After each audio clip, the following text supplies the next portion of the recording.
आइए अपने चारों ओर एक नजर डालें। एक कुर्सी, एक किताब, अरे यहां तक कि जिस हवा में हम सांस ले रहे हैं, ये सब आखिर हैं क्या? जी हां, ये सब पदार्थ हैं। तो आज हम इसी पदार्थ की दुनिया में गोता लगाने वाले हैं और इसके कुछ छिपे हुए रहस्यों से पर्दा उठाएंगे। है ना कमाल की बात? कभी सोचा है इस बारे में? ऐसा लगता है जैसे कोई जादू हो। चीनी बस गायब हो गई, लेकिन पानी का लेवल भी नहीं बढ़ा। ये एक रोजमर्रा का रहस्य है और इसका जवाब पदार्थ के विज्ञान में ही छिपा है। तो चलिए मिलकर इसका पता लगाते हैं। ठीक है, तो इससे पहले कि हम आगे बढ़े, सबसे जरूरी सवाल, आखिर ये पदार्थ है क्या? जब वैज्ञानिक इस शब्द का इस्तेमाल करते हैं तो उनका असल में मतलब क्या होता है? आइए समझते हैं। देखिए, इसकी परिभाषा बहुत सीधी है। पदार्थ वो कोई भी चीज है जिसका अपना द्रव्यमान यानी कि मास होता है और जो जगह घेरती है, मतलब उसका आयतन या वॉल्यूम होता है। तो बस कोई भी चीज जिसमें थोड़ा भी वजन हो और वो जगह घेरे, वो पदार्थ है। ये नियम एक छोटी सी किताब से लेकर हवा तक हर चीज पर लागू होता है। चलिए अब कहानी के सबसे मजेदार हिस्से पर आते हैं।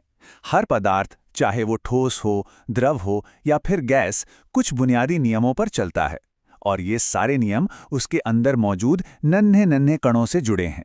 तो पहला गुण या पहला नियम ये है कि हर पदार्थ लाखों करोड़ों छोटे छोटे कणों से बना है और ये कण इतने ज्यादा छोटे होते हैं, इतने छोटे कि हम उन्हें अपनी नंगी आंखों से देख ही नहीं सकते। इसको समझने के लिए एक बहुत बढ़िया एक्सपेरिमेंट है। सोचिए, एक बीकर में पानी है और उसमें पोटेशियम परमैंगनेट का सिर्फ एक छोटा सा क्रिस्टल डाला जाता है।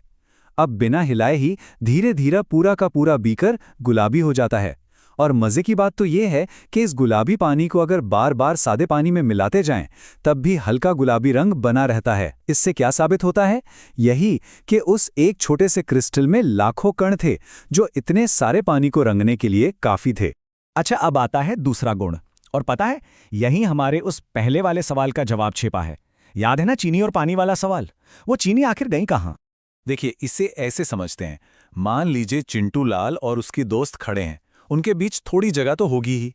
अब उनका बेस्ट फ्रेंड मिंटू लाल आता है और वो ठीक उसी जगह में फिट हो जाता है। बस ठीक यही पानी और चीनी के साथ होता है। पानी के कणों के बीच जो खाली जगह होती है, चीनी के कण उसी जगह में जाकर समा जाते हैं और इसीलिए पानी का लेवल बिल्कुल नहीं बढ़ता। अब है तीसरा नियम, और ये बहुत ही मजेदार है। पदार्थ के कारण कभी भी शांत नहीं बैठते।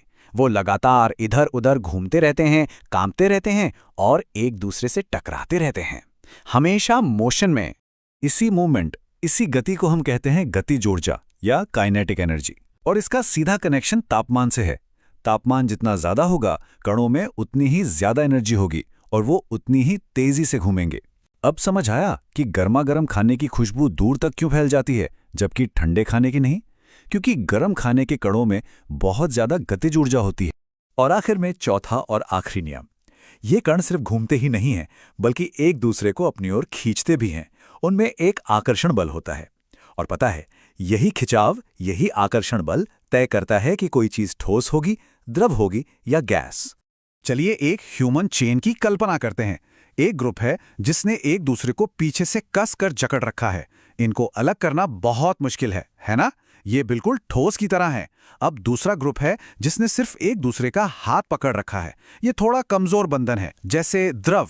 और तीसरा ग्रुप, वो तो बस उंगलियों से एक दूसरे को छू रहे हैं। ये सबसे कमजोर बंधन है, बिल्कुल गैस की तरह। तो इन चारों गुणों के आधार पर हम पदार्थ की 3 मुख्य अवस्थाओं को समझ सकते हैं: ठोस, द्रव और गैस। अब जरा इस टेबल को देखिए। ठोस में कणों के बीच जगह बहुत ही कम होती है और आकर्षण बल बहुत मजबूत होता है। इसीलिए उनका आकार और आयतन दोनों निश्चित होते हैं। द्रव में कणों के बीच थोड़ी ज्यादा जगह होती है और बल थोड़ा कमजोर, इसलिए आयतन तो निश्चित होता है पर आकार नहीं।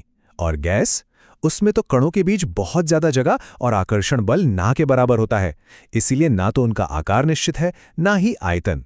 सब कुछ कणों के व्यवहार का ही खेल है। तो सवाल ये उठता है कि क्या पदार्थ अपनी अवस्था बदल सकता है? क्या ठोस द्रव बन सकता है? जवाब है बिल्कुल।